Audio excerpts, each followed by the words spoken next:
So that is a long-winded tromp through the history of very selective history of portraiture, from again a sort of street immediacy, unmediated, right? Like photographer is just like seeing something, taking the picture of that thing.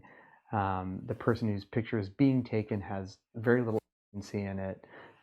We assume if we were there, we would see the exact same thing that they see, that there isn't an intervention on the part of the photographer. Going from that, right, all the way through sort of the idea of documentary, this idea of like the presence of the photographer and how that changes the picture, right? The sort of like posedness of it, getting into people like Alex Soth, who make pictures that don't feel posed, right? That are in a context that seems genuine, where the person who's in it is less sort of separated out from what they're doing, where they have an action, where they have an activity, where they seem alive rather than just sort of propped up against a wall.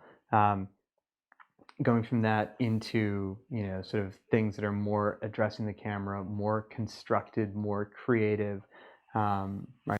Getting into finally this idea of sort of the photographer, the person working together in this way to create something, I don't know, that feels just like this, magical, hilarious, incredible. I don't even know what the fuck to call it. Awesome picture art thing. I have an MFA. So portraits that other people have made for this assignment. This will be, I'm sure, its own clip. So I'm just going to run through some things that other people made that I pulled out that I thought were particularly interesting. Again, right, we don't have a lot of image space to make our picture. So, right, a tighter picture, generally speaking, is going to be better, right? You have less that you need to control, less that you need to style, less that you need to block out.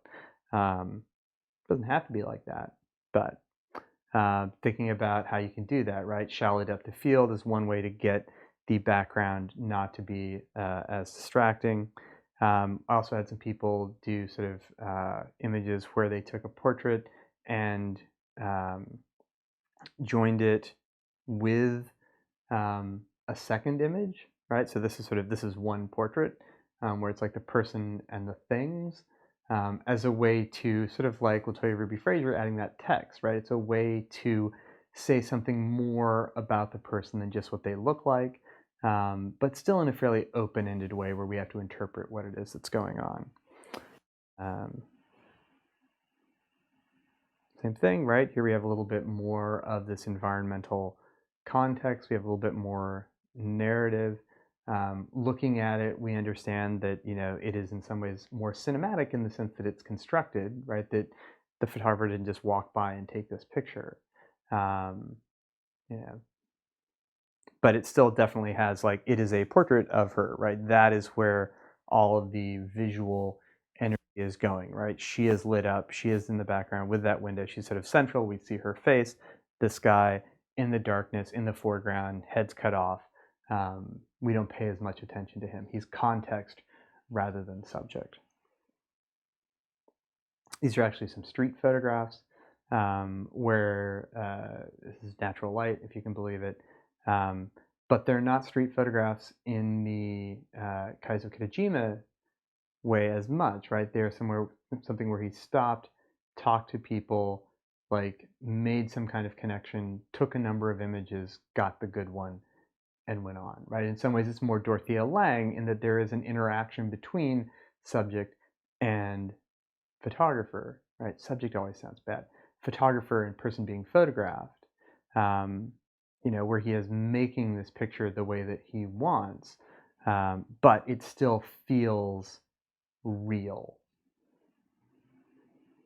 Also, it's just, these are really good, right? Color is good, focus is good, posing is good, everything's good. Also good. This was shot in her bathroom. right? And it looks like it could be on the cover of a magazine.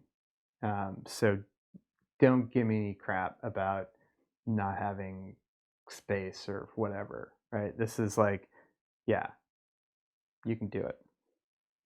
Freaks me out every time I see it.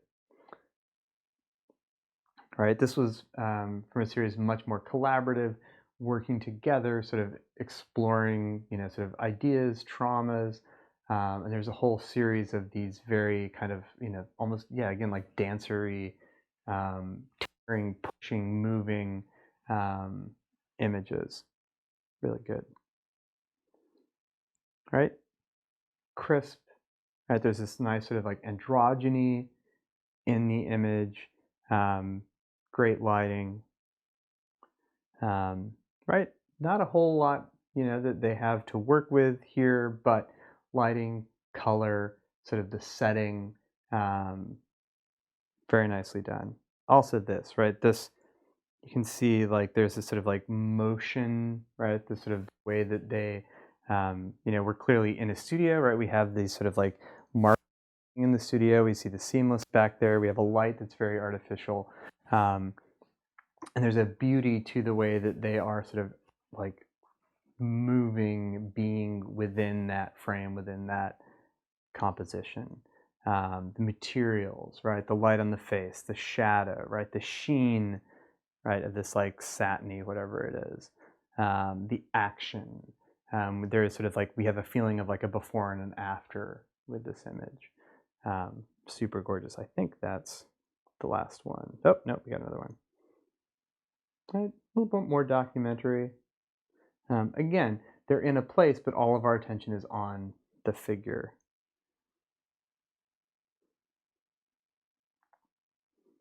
Right, what can you find in a space that can make it a little bit more visually interesting? How can you use color? How can you use depth of field? How can you frame them up properly? That's it. So those are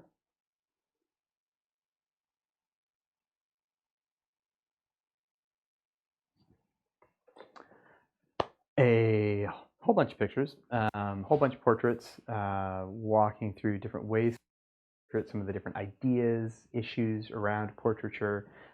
There is not a particular style that you need to be working in. There is a way of making pictures that is what you want to do. Expect that you will make these good and interesting. There is not a technical thing that you are supposed to be doing. So the thing that you are supposed to be doing is making a good picture, making a portrait, being creative, pushing some boundaries, seeing what you can do with the constraints that we're all working under. If somebody can make a picture sitting on a toilet with an octopus in their mouth, I have faith that you can make a good picture in this magic quarantine time. So get out there, do it, read the assignment description. You're going to need to make some options. You will probably need to reshoot some things, and then we will choose one that we think is the best, and we will make a print from it. So go get them.